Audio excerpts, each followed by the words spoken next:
të firmosur, si duke zoti Rama nuk firmos fare, firmosin gjërë aktet zmëndsat e tij, apo edhe për të shkuar në Kanada, nuk e di se çfarë kishte zonja Balluku. Duhet parë në ditët apo në vitin e ardhshëm ne do të shikojmë se çfarë do të ndodhi mes kësaj marrëdhënie, por edhe me vendimarrjen e gjykatës kushtetuese. Një tjetër çështje shumë e rëndësishme sot lidhet me zotin Veliej, ku gjykata e posaçme ka rrëzuar 2 kërkesa të tij. Së pari, për t'i dhënë akses të njëjtë me dosje në burg totale, pra full të saj, si dhe gjatë seancës gjyqësore që të mos qëndroj jashtë kafazit të qelsh, gjë e cila në fakt nuk është marrë konsiderat. Megjithatë, pas rrëzimit për disa të herë të kërkesave të tij, Veliej vendosi të mos mbrohet më nga Artan Gjermeni. Në këto kushte, gjykata i caktoi një avokat kryesisht, e cila duhej të njohë nga pika zero dosjen afro 60.000 faqe ndaj kryebashkiakut të Tiranës.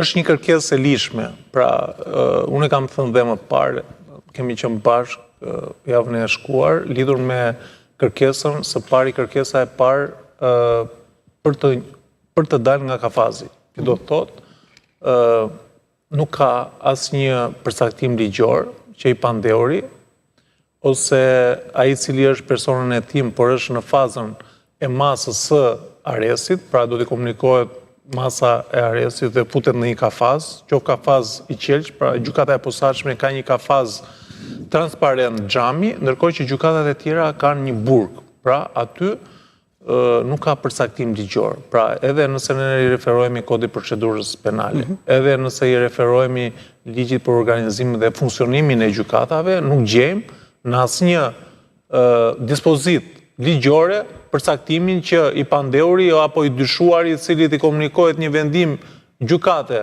për masën e arrestit, duhet të qëndrojë në kafazin e qelsh. Kjo është denigruese, nuk jemi në komunizëm. Një gjë të tillë e ka vendosur edhe gjykata Evropiane e të drejtave të njerëzit me disa vendimarrje, pra ka raste konkrete për cilat është shprehur që nuk mundet, këtu kam parasysh rastet të cilat janë në Rusi, rastet në Rumani, në Turqi, janë disa vendime për cilat është vendosur një standard i tillë, ai më tepër që nuk ka një bazë ligjore që të përcaktohet që i ndaluari apo i dyshuari të qëndrojë në kafaz. Pra edhe nga ana formale, kjo tregon një fajsi, pra me atë qëndrim aty nuk është fjala për zotin Veliej, por është për çdo qytetar.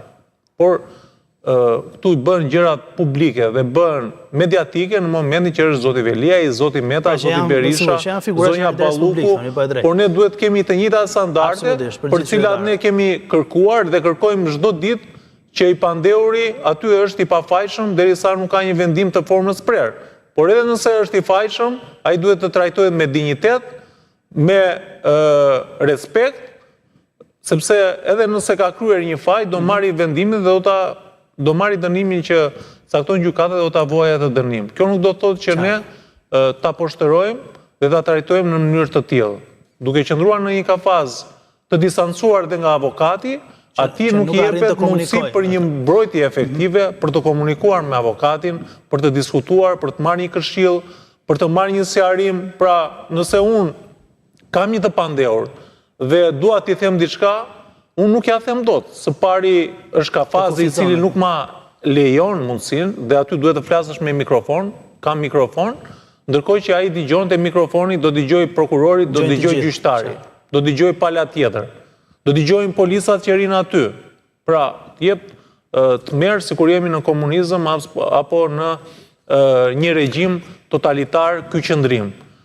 Edhe nëse është në një kafaz ekuri, është e njëjta situatë, sepse policat rinë aty dhe nuk akseson dot avokati me palën që përfaqëson, kështu që në këtë rast gjykata duhet të jepte atij mundësinë që qëndronte me dinjitet pranë avokatit të tij, në mënyrë e para. E dyta, një element tjetër lidhur me lirinë apo qëndrimin është edhe rrezikshmëria. Pra, nëse do të ishte një terrorist, mund të jetë justifikuar, ose një person i cili është aratisur, ka ikur më parë nga gjykata, si shumë të pandehur të cilët paraqesin rrezikshmëri të madhe, zoti Velia nuk paraqet asnjë rrezikshmëri dhe nuk ka asnjë dëm edhe procesi gjyqësor, por edhe trajtimi tim me dinjitet, sepse ai është i pafajshëm përderisa ne nuk kemi një vendim gjyqësor formës 5.